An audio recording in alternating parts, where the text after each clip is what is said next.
I think the more honest we can be with people who support us, the more they invest in us and our mission and our animals and feel like they know them. If we can make those kind of connections, especially with people who are not vegan, and have one or two people say, you know, I never knew that a pig was like my dog and I don't know how I can eat them now. That's what we're doing here. That's what we want to happen.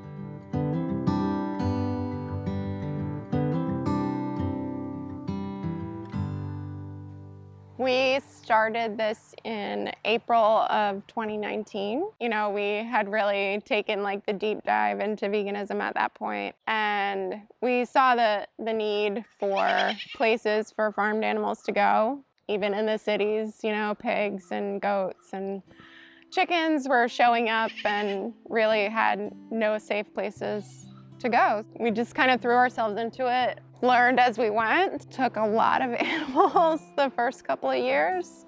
We try to focus on animals who are imminent for slaughter, who have been abandoned, abused, neglected, the ones who really need us. We get a lot of calls from people who want to rehome animals, but the need is just so huge that, you know, we get thousands of calls a year for pigs and chickens that nobody wants anymore. So unfortunately, it's the case all over the country. You know, sanctuaries are bursting just with animals who had nowhere else to go. Animals find themselves in really terrible places and positions because we feel like we have the right to use them for our own gain. You know, we try to step in any capacity that we can.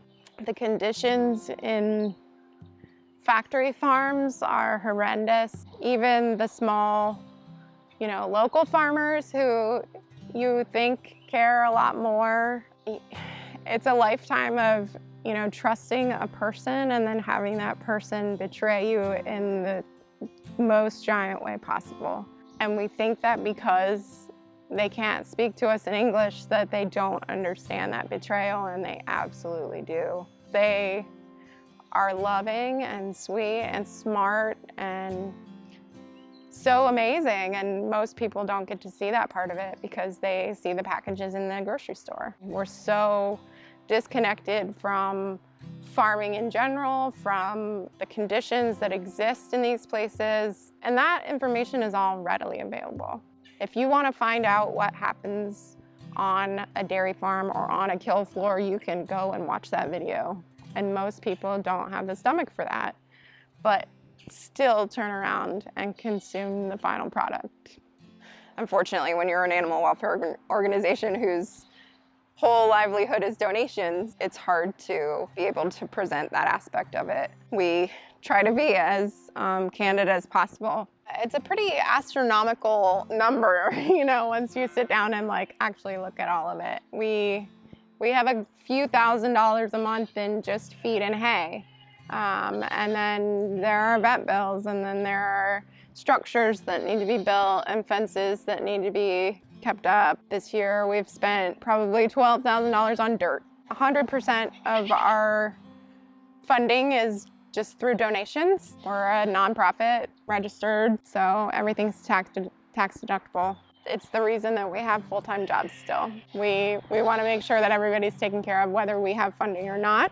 Part of having a sanctuary like this is realizing when you have to say no.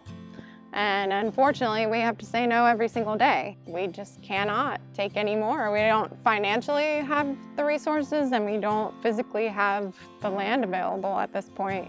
And that's hard. It's really hard to say no. And, you know, people kind of throw things at you like, you know, if you don't take them, I'm gonna kill them. You know, we take that really seriously. It hurts us to say no. We look for all sorts of funding sources, but unfortunately, a lot of the grants don't cover farmed animal sanctuaries. They cover farms where animals are exploited and sold and consumed, and they cover domestics. They cover cats and dogs for sure. But these guys, you know, these guys need support too. We have close to 100 animals at this point of all species. We're an ethically vegan farm sanctuary, so we do a lot of educational outreach as far as, you know, allowing people to meet farmed animals and to understand who they are, to hear their stories, before they came here.